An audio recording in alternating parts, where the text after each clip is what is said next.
Hello दोस्तों, आज मैं आपको हेल एलरॉड की बुक द मिरेकल मॉर्निंग से 6 मॉर्निंग हैबिट्स बताऊंगा। तो इन 6 मॉर्निंग हैबिट्स को बताने से पहले मैं आपको हेल एलरॉड की एक छोटी सी स्टोरी को बताऊंगा। उसके बाद आपको मैं इनकी 6 मॉर्निंग हैबिट्स को बताऊंगा। 3 दिसंबर 1999 को हेल एक स्पीच देकर अपने घर वापस लौट रहे थे, तभी उनका एक एक्सीडेंट हो गया। उनकी कार को एक कार ने टक्कर मार दी और डॉक्टर्स ने उन्हें डेथ डिक्लेयर कर दिया। लेकिन 6 मिनट के बाद उनका दिल फिर से धड़कने लगा और हेल को 6 दिन तक कोमा में रखा गया। 7वें दिन जब हेल को होश आया तो डॉक्टर्स ने बताया कि वे अब कभी नहीं चल सकेंगे। ये पता चलने के बाद हेल बहुत ज़्यादा शॉक और सैड हो गए। उन्होंने सोचा कि अब मेरे साथ ज़्यादा से ज़्यादा 2 ही चीज़ें हो सकती है। पहली चीज़, जैसा कि डॉक्टर बोल रहे हैं कि मैं अब कभी नहीं चल पाऊँगा, जो कि अगर हुआ भी तो मैं व्हील चेयर पर चलने वाला सबसे खुश इंसान बनकर दिखाऊंगा। और दूसरा ऑप्शन ये कि मैं डॉक्टर्स को गलत साबित करके चल के दिखाऊंगा। इन सब बातों को डिसाइड करके हेल ने अपने टेंशन और स्ट्रेस को ख़त्म कर दिया।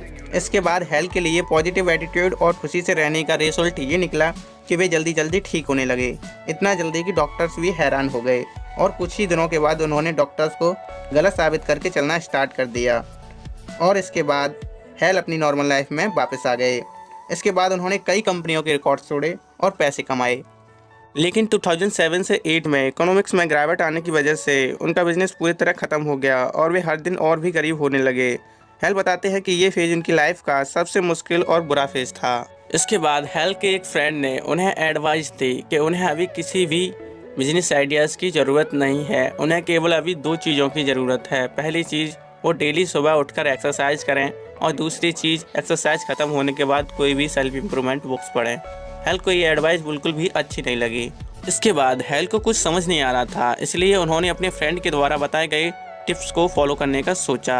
हेल ने जब ये मॉर्निंग हैबिट्स स्टार्ट की थी तो वे $50,000 के कर्ज में थे। उनका घर उनसे छिनने वाला था और ये 6 मॉर्निंग हैबिट्स स्टार्ट करने के केवल 2 महीने बाद ही उन्होंने अपनी इनकम दुगनी कर ली। और कुछ समय के बाद उन्होंने फिट होकर एक अल्ट्रा मैराथन भी भागा। ये सब ऑथर के लिए इतना जल्दी हुआ कि ये ऑथर के लिए किसी मिरेकल से कम नहीं था, इसलिए उन्होंने अपनी बुक का नाम द मिरेकल मॉर्निंग रखा। ऑथर ने इन 6 हैबिट्स का एक इकोनियम फॉर्म किया है जिसे सेवर्स कहते हैं।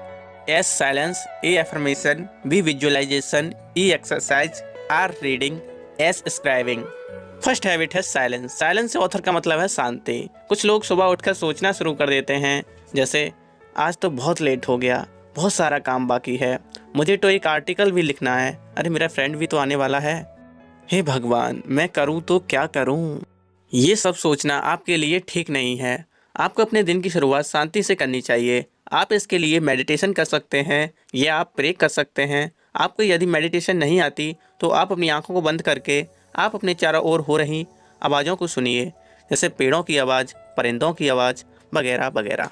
सेकंड हैबिट है एफर्मेशन। एफर्मेशन का मतलब होता है खुद से पॉजिटिव बातें करना। एफर्मेशन और कुछ नहीं, एक पॉजिटिव स्टेटमेंट होती है जो हम अपने आप से हर सुबह बोलते हैं। इसका यूज कई सक्सेसफुल एंटरप्रेन्योर और एक्टर्स भी करते हैं। ये काम आप अपनी लाइफ का विजन लिखकर भी कर सकते हैं। ये बातें आप लिख सकते हैं, आप अपने एरिया में खुद को किस तरह से देखना चाहते हैं और ये सब करने के लिए आप क्या कुछ कर सकते हैं। इन सब बातों के लिए आप एक छोटा सा नोट्स बना सकते हैं और इन सब बातों को उस पर लिखें और हर सुबह इन बातों को पढ़ो। थर्ड हैबिट है विजुअलाइजेशन। विजुअलाइजेशन और एफर्मेशन लगभग एक जैसे होते हैं, आपको सुनने में ये एक जैसे लग सकते हैं। एफर्मेशन हमारे गोल्स, हमारे आइडियाज़ और हमारे विजन्स को हमारे माइंड में रखने के लिए हमारी मदद करते हैं, जबकि विजुअलाइजेशन हमारे आइडियाज़, हमारे थॉट्स को एक इमेजिन करके हमें दिखाते हैं और हमारे दिमाग में उनकी एक इमेज बनाते हैं। ये समझ लो कि विजुअलाइजेशन एक वीडियो है तो एफर्मेशन उसकी ऑडियो है। आपने अपने जो भी एफर्मेशन अभी लिखे हैं उन्हें आप अचीव करने के लिए आप उन्हें विजुअलाइज करें। फोर्थ हैबिट है एक्सरसाइज। एक्सरसाइज हमारे लिए बहुत ज़रूरी है और एक्सरसाइज करने से हमारा शरीर स्वस्थ रहता है, ये सब जानते हैं, लेकिन हम में से ज़्यादातर लोग इसे टालते रहते हैं। एक्सरसाइज टालने के बहाने तो बहुत हैं, लेकिन उनमें से सबसे कॉमन ये है, अब लेट हो गया, अब दिन भी निकल आया है, अब एक्सरसाइज करने का क्या फ़ायदा। ऐसी कई सारी एक्सरसाइज हैं जिन्हें हम बिना किसी इक्विपमेंट्स के कर सकते हैं, जैसे पुशअप्स, पुलअप्स, जंपिंग जैक वगैरह वगैरह। फिफ्थ हैबिट है रीडिंग। रीडिंग से ऑथर का मतलब किसी न्यूज़पेपर पढ़ने से या टाइम पास बुक पढ़ने से नहीं है। ऑथर का मतलब है self improvement book, self helping books पढ़ने से। पढ़ना और लिखना पर्सनल ग्रोथ के लिए बहुत ज़रूरी होता है। आपको हर सुबह 10 पेज पढ़ने की कोशिश करनी चाहिए। इस हिसाब से आप एक साल में 3650 पेजेस पढ़ लेंगे। ये करीब 20 बुक पढ़ने के बराबर है। 6 हैबिट है स्क्राइबिंग। स्क्राइबिंग का मतलब होता है लिखने से। लिखिए अपने आइडियाज, अपनी थॉट्स, अपनी फीलिंग्स। लिखने से कुछ तो ऐसा अमेजिंग होता है जो हमें पहले से चेंज बनाता है और अलग करता है। रिचर्ड ब्रैंसन जो कि एक मिलियनर हैं, वो कहते हैं कि जिसकी वजह से मैं मिलियनर बना। अपने साथ हमेशा एक बुक और एक पेंसिल रखें और जो आपके दिमाग में थॉट्स आए उसे उसमें लिखिए। तो फ्रेंड्स, कैसी लगी आपको हैल एलरॉड की बुक द मिरेकल मॉर्निंग से 6 मॉर्निंग हैबिट्स, कमेंट में जरूर बताएं। और वीडियो अच्छी लगी हो तो लाइक करें और अपने दोस्तों को शेयर करें।